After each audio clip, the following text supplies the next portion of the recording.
রাগের মাথায় আপনি সন্তানকে বললেন তুই মর, ফেরেশতারা বলল আমিন। তোর ভবিষ্যৎ অন্ধকার, ফেরেশতারা বলল আমিন।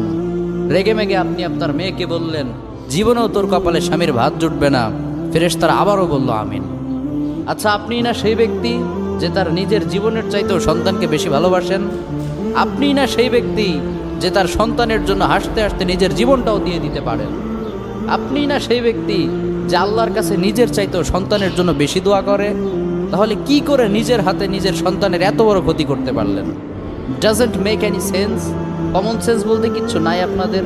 আপনারা কি জানেন না আপনাদের রাগের মাথায় বদদোয়া করাগুলো ফেরেশতারা আমিন বলে? দাওয়াতুল ওয়ালিদ আলা ওয়ালাদি, বাবা মা তার সন্তানের জন্য যেই দোয়া করে সেটা ভালো হোক কিংবা বদদোয়া হোক, আল্লাহ সেটাই কবুল করে নেয়। এজন্য খবরদার, নেভার কার্স ইউর চিলড্রেন। রাগের মাথায় কখনো সন্তানকে অভিশাপ করবেন না। খুব বেশি রাগ উঠে গেলে তার জন্য উল্টা ভালো দোয়া করেন। কাবা শরীফের একজন ইমাম আছে, ইমাম আল কালবানি।